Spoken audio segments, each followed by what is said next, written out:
Bonjour et bienvenue dans les dernières nouvelles sur « Ici tout commence ». Notre actualité du jour parlera de « Tout commence ici », 828.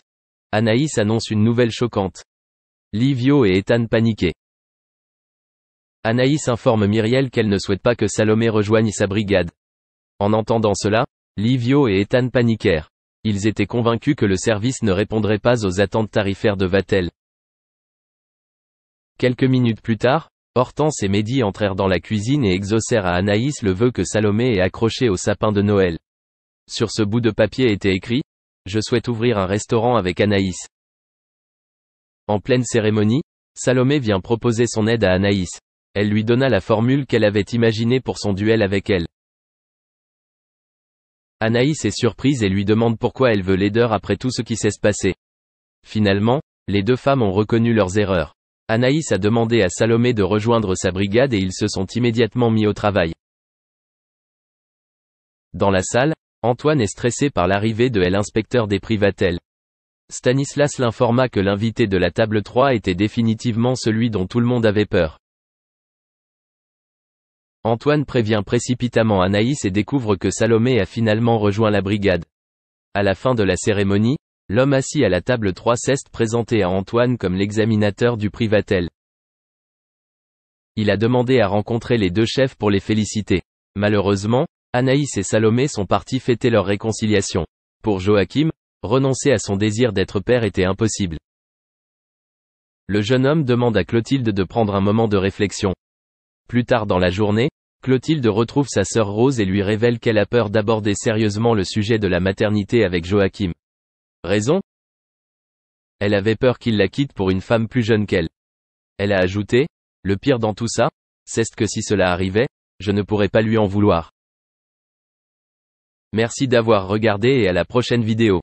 N'oubliez pas de vous abonner à notre chaîne. En attendant, dites-nous ce que vous en pensez dans la section commentaires ci-dessous. Au revoir.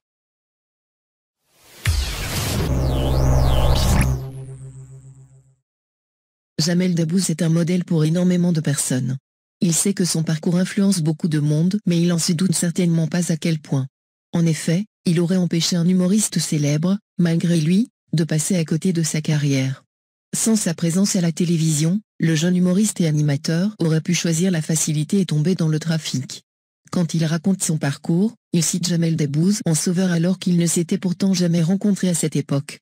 Jamel Debbouze a été l'acteur de son succès et n'a pas démérité pour arriver là où il est aujourd'hui.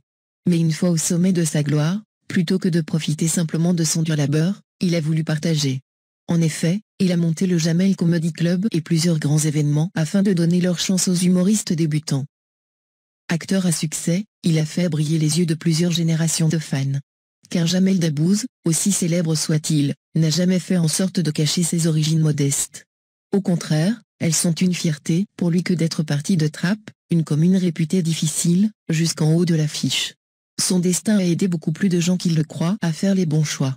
C'est notamment le cas d'un humoriste et animateur à succès qui avoue qu'il ne serait pas où il est s'il n'avait pas eu Jamel Debbouze comme modèle. Une reconnaissance infaillible dont il est difficile de dessiner les limites. D'autant que Jamel Debbouze n'est pas du genre à s'en vanter.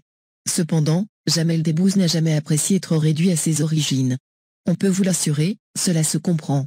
Quand les journalistes l'interrogeaient, il déplorait encore et toujours se retrouver sous les mêmes étiquettes limitantes. Sa façon intelligente et pertinente de répondre à ces remarques a aussi sans doute inspiré beaucoup de gens. Jamel Debbouze ne peut ni avoir de l'impact sur les gens. Il en a tout à fait conscience. Mais il refuse d'être érigé en modèle ou de recevoir des étiquettes de personnes qui pensent le connaître. L'humoriste est avant tout un homme simple, doté de valeurs universalistes et humanistes. Certes, il vient d'un quartier difficile, mais il n'en est pas moins une personne, comme tout le monde, qui a eu de l'ambition et qui a fait les bons choix. C'est dans le magazine Téléstar que l'humoriste et animateur Issa Doumbia est interviewé. Il raconte alors avec émotion son parcours pour arriver à sa place actuelle à la télévision. Pour lui c'est évident, c'est la carrière de